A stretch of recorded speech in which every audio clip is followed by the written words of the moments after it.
Olá, meu nome é César Moura e este é o Cinema 101. E aí galera, como é que vocês estão? Eu sei que eu tô bem pra caceta, pois uma das coisas que eu mais estava desacreditado e literalmente pregando a falta de esperança nos corações alegres das pessoas acabou de passar por um plot twist. Você que é um fã da DC e que não viveu debaixo de uma rocha nos últimos 500 anos já sabe do que eu tô falando. Até porque tá literalmente escrito no título do vídeo. Estamos falando da novela que foi a produção, lançamento e vida pós-Blu-ray do filme da Liga da Justiça. Fãs de Zack Snyder como eu são uma galera resiliente, pra se dizer o mínimo. Na época do 300, se você elogiasse o filme, alguém via: "Ah, mas o filme é todo em câmera lenta", ou "O Xerxes parece a Vera Verão". Na época de Watchmen: "Ah, mas mudaram o final, Zack Snyder lixo". Com Man of Steel: "Ai meu Deus, ele matou o Zod". Com Batman vs Superman: "Ah, a cena da Marta, esse Lex Luthor lixo". Bom, com essa última eu tenho que concordar. Por mais que eu goste do filme, eu não consigo defender isso. Mas acho que algo que foi unânime entre fãs, haters e neutros é que a versão de cinema da Liga da Justiça foi um lixo. O que poderia ter sido um fim épico de trilogia para todo o arco de descobrimento, transformação, morte e ressurreição do Superman e todos aqueles heróis envolvidos ali, graças à maravilhosa mão cômica e senso de timing para punchlines do Joss Whedon, o que recebemos foi esse tipo de genialidade. What was it like? Coming back? Itchy. O gosto amargo na boca de todos foi tão forte que nem comprando uma língua nova resolvia.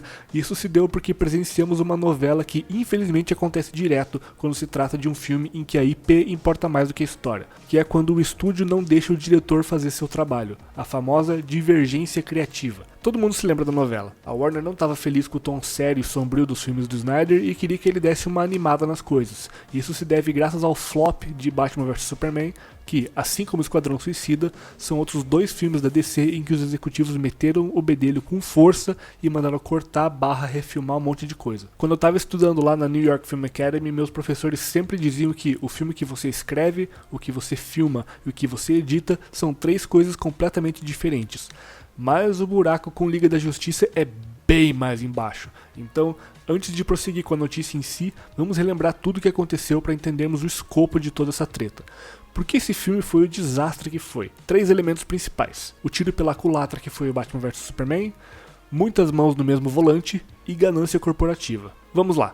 Como já foi dito, o BVS foi um fracasso e começaram a surgir conversas de pessoas de dentro da Warner de que os executivos queriam o pescoço de Snyder, mas não podiam demiti-lo porque, primeiro, Liga da Justiça já estava em estado de produção e, segundo e mais importante, seria algo muito caro. A alternativa para isso, que resolveria todos os problemas desses caras, seria se o Snyder largasse o cargo por conta própria. Entra em cena Geoff Johns, roteirista de quadrinho da DC que foi chamado para ser o cabeça por trás da unificação de todo esse universo estendido da DC nos cinemas. Novamente, os insiders da Warner unanimemente diziam que Johns era um cara desprezível de se trabalhar com, que ele era uma má influência para todo mundo ali e que ele estava deliberadamente tentando sabotar o Zack Snyder. Seria isso uma tentativa de fazer ele largar o posto de tão puto? Talvez. Uma das formas de sabotagem foi a sugestão de trazer o Joss Whedon para o projeto, pois como os executivos queriam um filme mais curto e mais leve, John sugeriu que o Whedon viesse para o projeto da Liga para reescrever parte do roteiro e refilmar o que fosse necessário para cumprir esse objetivo deles.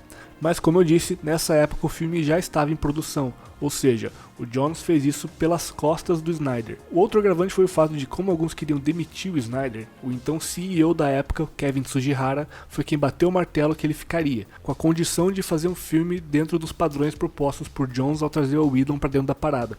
E agora que vem a cereja no topo do bolo. A Warner estava se preparando para fazer uma fusão de empresas com a AT&T na época, no valor de 85 bilhões de dólares. E a fusão de empresas significaria a mudança dos cargos executivos de maior influência, como o CEO Kevin Tsujihara e o presidente Toby Emmerich. Como a fusão era para acontecer no mesmo ano que o filme ia sair, eles tiveram a opção de adiar o lançamento para ter tempo de terminarem as refilmagens e a pós-produção, ou eles podiam manter a data de lançamento para garantir o bônus que eles receberiam após a fusão da empresa, quando eles fossem substituídos. Resultado?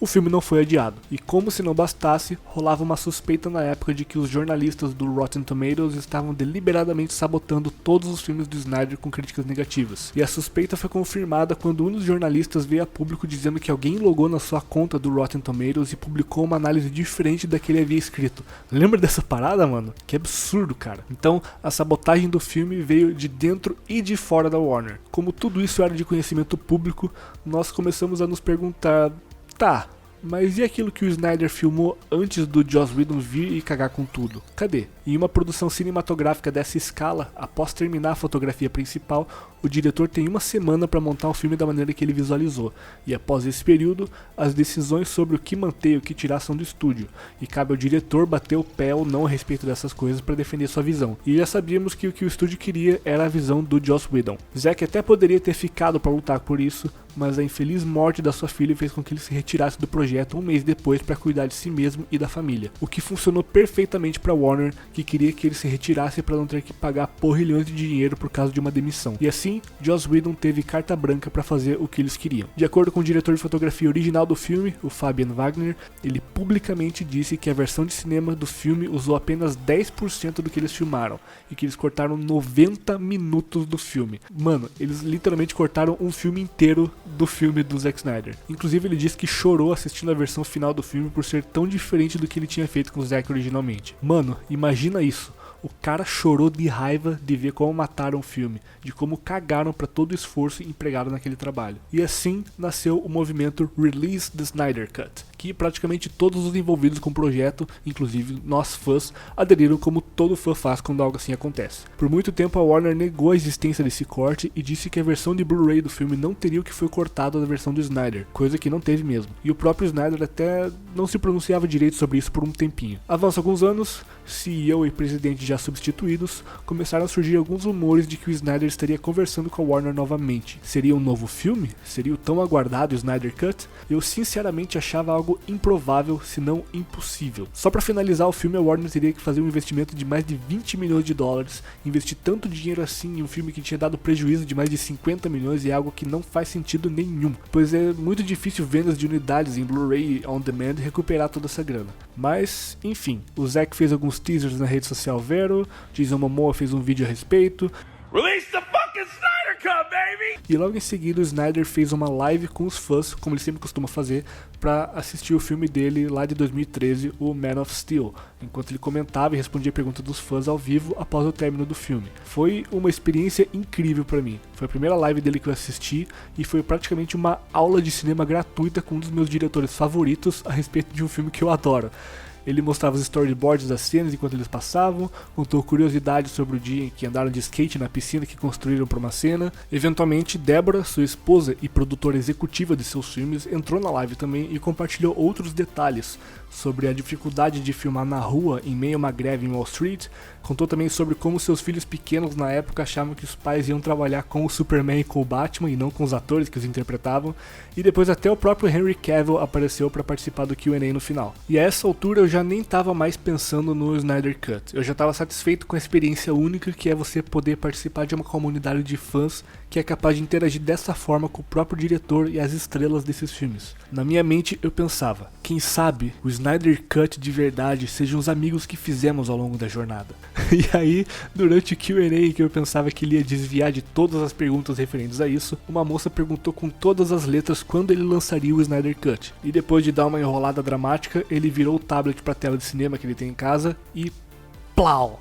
Lá estava o pôster para Zack Snyder's Justice League. Cara, eu nunca fiquei tão feliz na vida em estar errado igual agora. O filme da Liga da Justiça foi a primeira aparição live action desse supergrupo nos cinemas. E ser o desastre que foi realmente entristeceu o meu coração gordo e sujo de Doritos de nerdão, pois a trindade da DC merece algo melhor do que isso, e é exatamente isso que a gente vai ter. Eis o que sabemos / podemos especular do filme até agora. De acordo com o próprio Snyder, vai ser algo completamente novo, já que vimos apenas um 1/4 do que ele filmou originalmente. Essa versão nova vai conter uma duração de até 4 horas, com algumas pessoas dizendo que pode chegar a 6, e aí não se sabe se vai ser um filme de 4 horas ou uma minissérie de 6 episódios. No começo de janeiro, o Snyder fez uma apresentação do seu corte bruto em sua casa para um grupo seleto de executivos. Lembra daquele corte bruto que ele teve que fazer lá em uma semana depois de terminar de filmar? Então, esse corte aí, além de mostrar o que ele já tem, também apresentar ideias para fortalecer o projeto, incluindo algumas noções de cliffhangers por causa de ser uma minissérie. O Superman não vai ter a cara deformada pelo bigode de CG, o Batman vai ser sério, não vai ficar contando piadinha, todo o elenco original vai voltar para regravar algumas cenas e provavelmente gravar diálogo adicional. O retorno icônico que o Snyder planejou pro Superman vai acontecer também, uma interação diferente com uma Lanterna Verde que não o do filme do Whedon, a revelação de que o General Swanwick era o caçador de Marte, uma cena pós-créditos do Deathstroke diferente com o próprio John Manganiello e provavelmente o mais importante,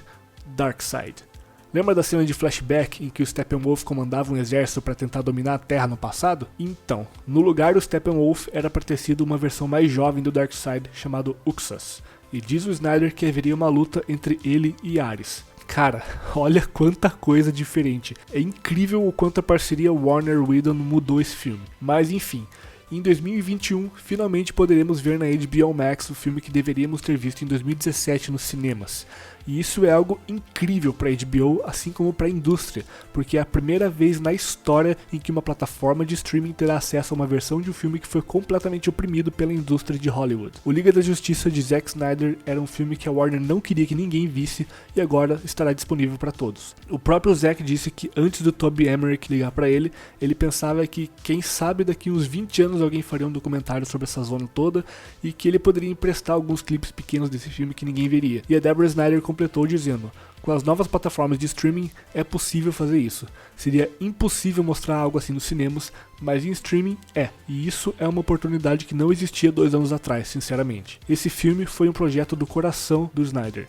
E agora, finalmente com seu lançamento, acredito que tudo isso seja uma forma de encerrar um capítulo na vida dos fãs, mas principalmente na vida da família Snyder, que no meio de toda essa zona ainda teve de lidar com a perda da filha que cometeu suicídio. Se você assistiu até aqui, peço que deixe um like como forma de comemorar o lançamento do filme. Comenta aí qual foi a sua reação ao saber que isso finalmente ia acontecer. Você estava tão desacreditado quanto eu, ou você era daqueles que nunca perdeu a fé? Se você gostou desse vídeo, considere a possibilidade de assinar o canal. Nem todo vídeo é dessa forma, alguns são bem mais técnicos e explorando como funciona o storytelling visual para cinema. E eu também estou no Twitter falando altas bosta, a maioria relacionada a cinema, e no Instagram, onde eu interajo bastante com os meus seguidores e posto dicas para quem está interessado a aprender a escrever. Meu nome é César Moura, eu sou diretor de cinema, roteirista, autor de livros e professor de roteiro, e este foi o Cinema 101.